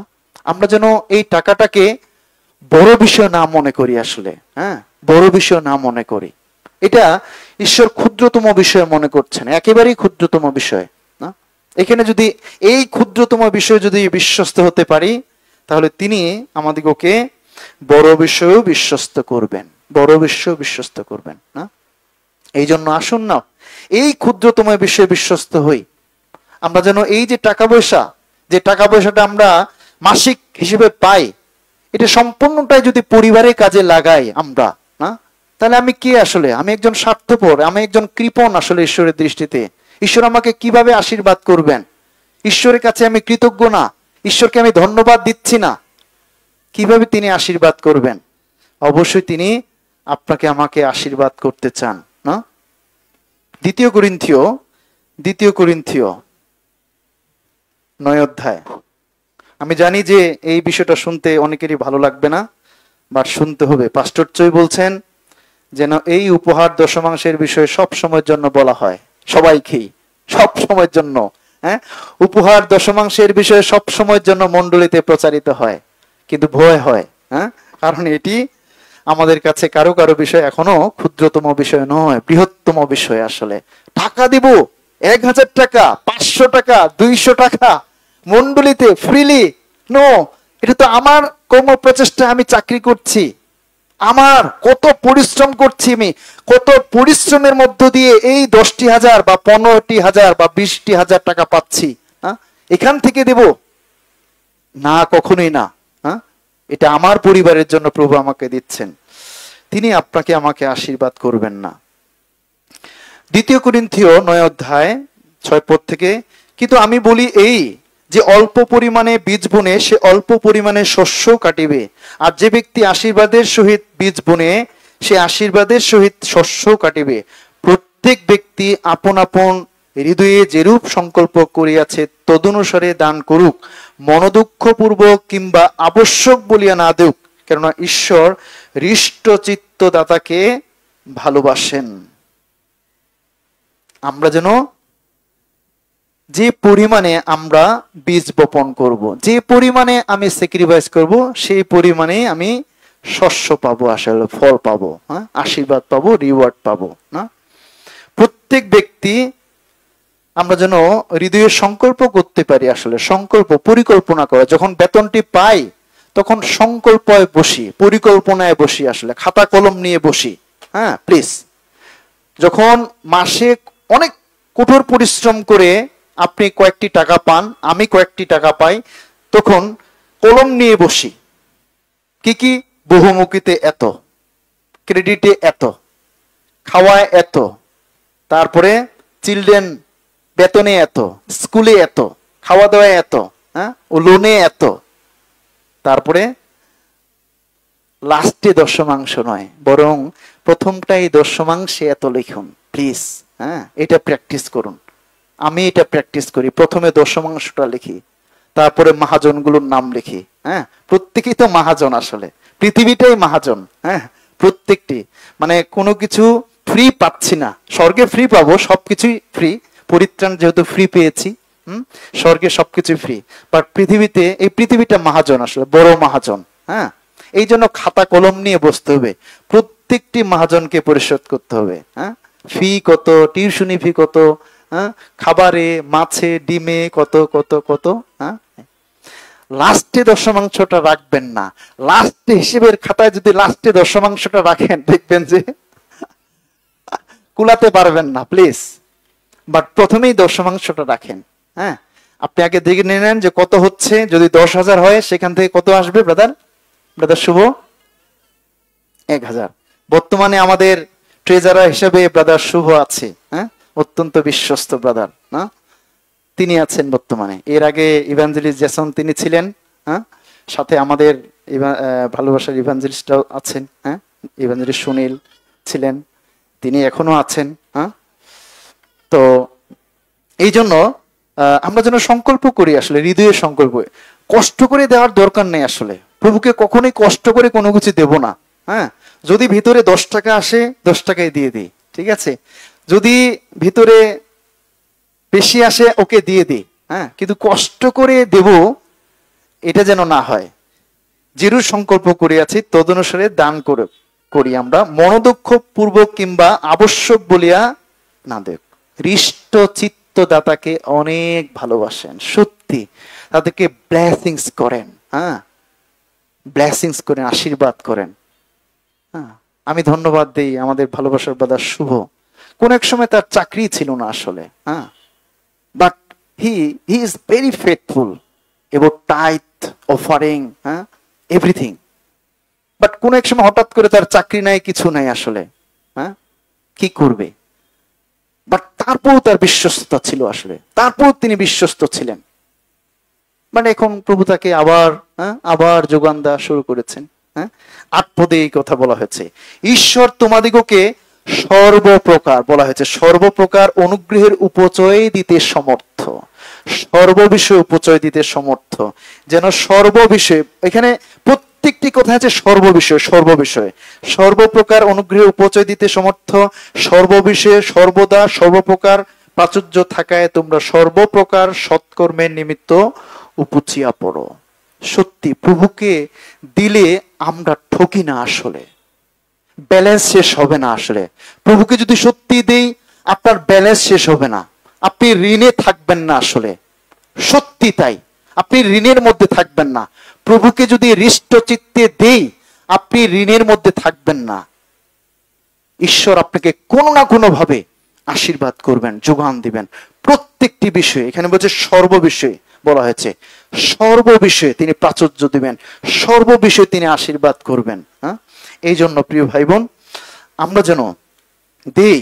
যদিও এই বাংলাদেশের দৈন্যদশা অবস্থা, হ্যাঁ, 2 কোরিন্থীয় 8 অধ্যায়ে দেখি আমরা, আমাদের সামনে অক্টোবর রিট্রিট আসছে, এখানে আমাদের 40% পাস্টর চুই তিনি বলেছেন 40% যেন আমরা সাপোর্ট করতে পারি। হ্যাঁ, এখন আমি মনে মনে রুষ্ট হয়ে কষ্ট পাই।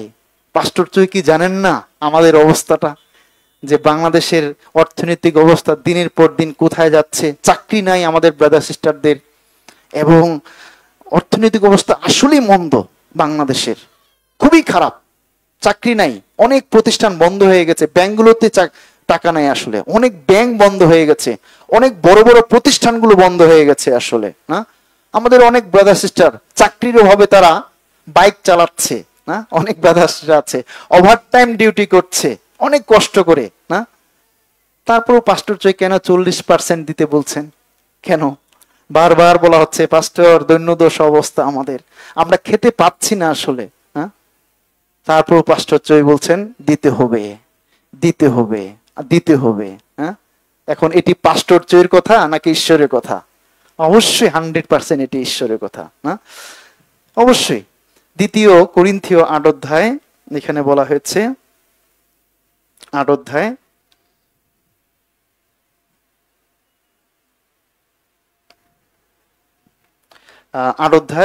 2 থেকে পড়ি। ফলত ক্লেশরূপ মহা পরীক্ষার মধ্যেও তাহাদের আনন্দের উপচয় এবং তাহাদের অগাধ দীনতা তাহাদের দানশীলতা রূপ ধনের উদ্দেশ্যে উপচিয়া পড়িয়াছে। কেননা আমি সাক্ষ্য দিতেছি যে তাহারা সাধ্য পর্যন্ত বরং সাধ্যের অতিরিক্ত পরিমাণে স্ব ইচ্ছায় দান করিয়াছিল।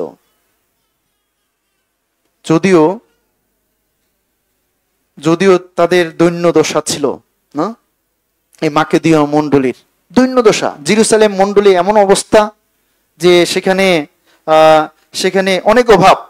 এই জন্য সেই মাকেদীনস থেকে মণ্ডলীগুলো তারা কি করেছে? সাপোর্ট করেছে, না, সাপোর্ট করেছে।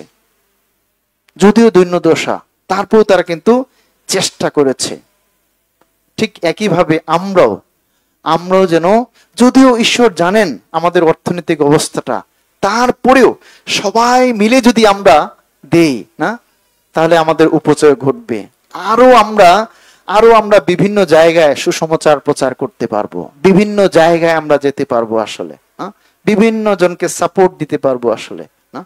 এই জন্য আসুন প্রিয় ভাই বোন, এই ত্যাগ শিকারটা আমাদের খুবই খুবই দরকার। 9 অধ্যায় 8 পদ অলরেডি আমরা পড়েছি, তিনি আমাদেরকে আশীর্বাদ করবেন। এবং আরেকটি পদ পড়ে শেষ করব, সেটা হচ্ছে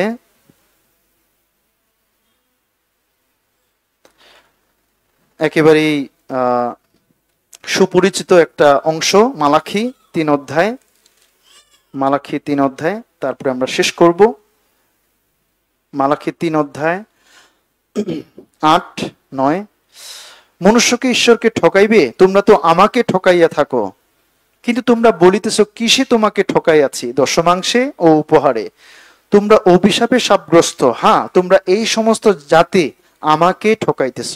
তোমরা সমস্ত দশমাংশ ভাণ্ডারে আনো, যেন আমার গৃহে খাদ্য থাকে। আর তোমরা ইহাতে আমার পরীক্ষা করো, ইহা বাহিনীগুণের সদাপ্রভু কহেন, আমি আকাশের দ্বার সকল মুক্ত করিয়া তোমাদের প্রতি অপরিমেয় আশীর্বাদ বর্ষণ করি কিনা। ঈশ্বর তিনি এখানে প্রতিজ্ঞা করছেন যে যদি আমরা ঈশ্বরকে দেই দশমাংশ উপহার, অবশ্যই তিনি আকাশের দ্বার খুলে দিবেন। হ্যাঁ, বৃষ্টি হচ্ছে আশীর্বাদের প্রতীক। তিনি বৃষ্টির মতো করে আমাদের জীবনে আশীর্বাদ বর্ষণ করবেন, আশীর্বাদ তিনি বর্তাবেন। এই জন্য তিনি বলছেন, পরীক্ষা করে দেখো আমাকে, আমি দেই কি না। কিন্তু আমরা যেন কখনোই ঈশ্বরকে না ঠকাই, কৃতজ্ঞ হৃদয়ে যেন যা পাই আমরা যেন সেখান থেকে দশমাংশ উপহার যেন দেই। এই বিষয়টাতে বিশ্বস্ত হওয়া, প্রত্যেকটি বিষয়ে বিশ্বস্ত হওয়া, মণ্ডলীতে আসা বিশ্বস্ত হওয়া, প্রার্থনায় বিশ্বস্ত হওয়া, বাইবেল পাঠে বিশ্বস্ত হওয়া, খ্রিস্টিয়ান জীবনে বিশ্বস্ত হওয়া, স্যাক্রিফাইসে বিশ্বস্ত হওয়া এবং দশমাংশে উপহারে বিশ্বস্ত হওয়া। না, আমরা যেন প্রত্যেক মাসে দেখতে পাই যে ইয়েস, ওই ব্রাদারটি ওই সিস্টারটি দেওয়া শুরু করেছে, না দেওয়া শুরু করেছে। তখনই আমরা ঈশ্বরের কাছে ধন্যবাদ দিই, প্রার্থনা করি, পিতা এই ব্রাদারটি এই সিস্টারটি অনেক কষ্ট করে দিচ্ছে। কারো কারো দশমাংশ উপহারগুলো দেখে সত্যি তাই মনে হচ্ছে এই ব্রাদার সিস্টারটি কিভাবে এতগুলো টাকা কিভাবে দিল, এতগুলো ডোনেশন, এতগুলো উপহার কিভাবে দিল। হ্যাঁ, ঈশ্বরকে ধন্যবাদ দেই তখন, পিতা তুমি তাকে অনেক আশীর্বাদ করো, দয়া করো, অনুগ্রহ করো। এই জন্য আসুন প্রিয় ভাই বোন, আমরা যদি স্যাক্রিফাইস করি, এই ঢাকা চার্চ সমস্ত বাংলাদেশ, বাংলাদেশের মণ্ডলীগুলো বৃদ্ধি পাবে, সুসমাচার আরো বৃদ্ধি পাবে, আরো সুসমাচারের অগ্রযাত্রায় আমরা এগিয়ে যেতে পারবো, আরো মানুষ পরিত্রাণ পেতে পারে, আরো আমরা আত্মিকভাবে বৃদ্ধি পাবো। এই জন্য আসুন প্রিয় ভাই বোন, আমরা যেন স্যাক্রিফাইস করি। এটি পদ যোহন 12 অধ্যায় দেখে আমরা শেষ করব। যোহন 12 অধ্যায়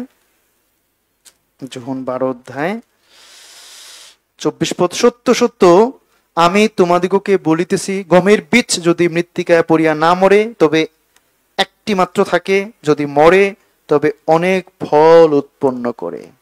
আমাদের প্রত্যেকটি বিষয়ে আমরা স্যাক্রিফাইস করি, ত্যাগ স্বীকার করি, ত্যাগী হই। আসলে আমরা যেন ত্যাগ স্বীকার করতে পারি, আরো যেন ত্যাগ স্বীকার করতে পারি। ধন্যবাদ দেই আপনাদেরকে যে আমরা অনেক অনেক ত্যাগ স্বীকার করছি, বাট এটাই যথেষ্ট নয় আসলে, এবং এখানেই যথেষ্ট নয় আসলে। আরো আমাদেরকে স্যাক্রিফাইস করতে হবে, আরো যেন আমরা স্যাক্রিফাইস করতে পারি, আরো কন্টিনিউস স্যাক্রিফাইস করে আসলে আমরা কখনোই থেমে থাকবো না এবং সামনে এগিয়ে যেতে চাই, স্যাক্রিফাইস করতে চাই।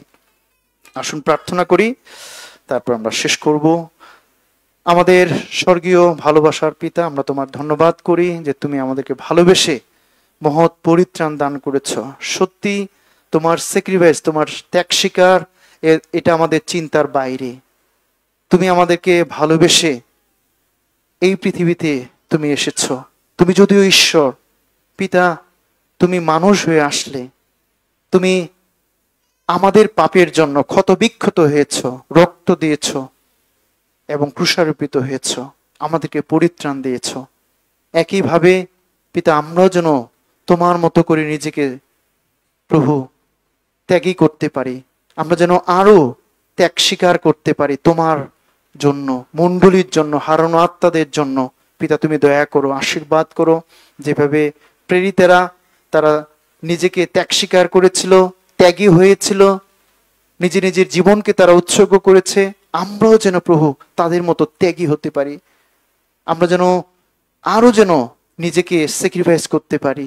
পিতা তুমি আমাদের প্রত্যেকে দয়া করো, আশীর্বাদ করো, দয়া করো।